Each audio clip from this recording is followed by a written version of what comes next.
దేశమంతా cricket fever అలుముకొని ఉంది. ఒక పక్క ఐపీఎల్ సీజన్ 17 ముగింపు దశకు చేరుతూ ఉండగా త్వరలో టీ20 వరల్డ్ కప్ కూడా ప్రారంభం కానుంది.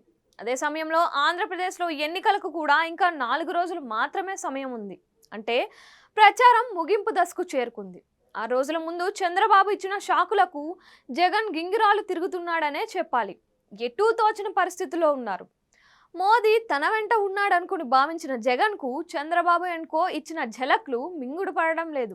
ఏపీ శాసనసభ ఎన్నికలకు సంబంధించిన పోలింగ్ జరుగుతున్న చివరి రోజుల్లో చంద్రబాబు పైచేయి సాధించినట్లే. ఆంధ్రప్రదేశ్లో బీజేపీకి అసలు ఓట్ బ్యాంకే లేదు. నోటా కంటే తక్కువగా ఓట్లు వస్తాయని తెలుసు. ఆ పార్టీతో పొత్తు పెట్టుకుంటే అనవసరంగా పార్లమెంటు స్థానాలను, అసెంబ్లీ స్థానాలను ఇవ్వాల్సి వస్తుందని తెలుసు.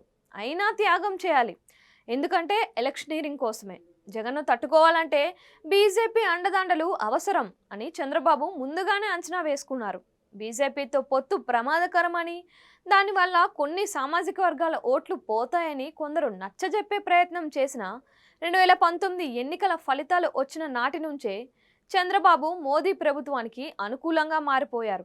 నాటి నుంచే అన్ని దారుల్లో వెళ్ళి మోదీతో కరచాలనం చేయడానికి ప్రయత్నించారు. తనకు అంది వచ్చిన ప్రతి అవకాశాన్ని ఏమాత్రం పెద్ద అయినా వదులుకోనే లేదు. దీంతో పాటు జనసేన అధినేత పవన్ కళ్యాణ్ ఎటు ఉండనే ఉన్నారు. జగన్పై నిప్పులు చెరుగుతున్న జనసేనాని కూడా బీజేపీతో పొత్తు ప్రయోగించారు. బీజేపీకి కూడా దక్షిణ భారతదేశంలో కొన్ని సీట్లు సొంతంగా గెలుచుకోవాల్సిన అవసరం ఏర్పడింది. ఆ అవసరమే పొత్తుకు రూట్ క్లియర్ చేసింది. సీట్ల సర్దుబాటులో కూడా ఒకంత సహనం వహిస్తూ బీజేపీని ఒప్పించడంలో చంద్రబాబు సక్సెస్ అయ్యారు. ఓట్ బ్యాంక్ లేని ఆ పార్టీకి 10 శాసనసభ స్థానాలు, 6 పార్లమెంట్ స్థానాలు ఇవ్వడం అంటే ఆషామాషీ కాదు. కానీ ఎన్నికల ప్రక్రియలో తనకు చేదోడు వాదోడుగా ఉంటారన్న ఏకైక లక్ష్యమే టీడీపీ చీఫ్ను తల వంచేలా చేసింది. తల వంచడానికి కారణం రానున్న ఎన్నికల్లో జగన్ను ఎదుర్కొనడానికే అని వేరేగా చెప్పాల్సిన పని లేదు. ఎందుకంటే కేడర్ ఇప్పటికే భయపడిపోయి ఉన్నారు. కేసులతో సతమతం అవుతున్నారు.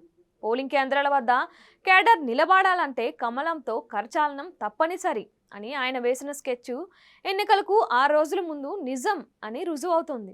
పథకాలను ఎన్నికల కమిషన్కు ఫిర్యాదు చేయించి ఆపగలిగించారు. అదే సమయంలో వైసీపీకి అనుకూలంగా ఉన్న అధికారులపై వేటు వేయించగలిగారు. ఇప్పటికే చంద్రబాబు 30% ఎన్నికల్లో విజయం సాధించినట్లే అని భావిస్తున్నారు.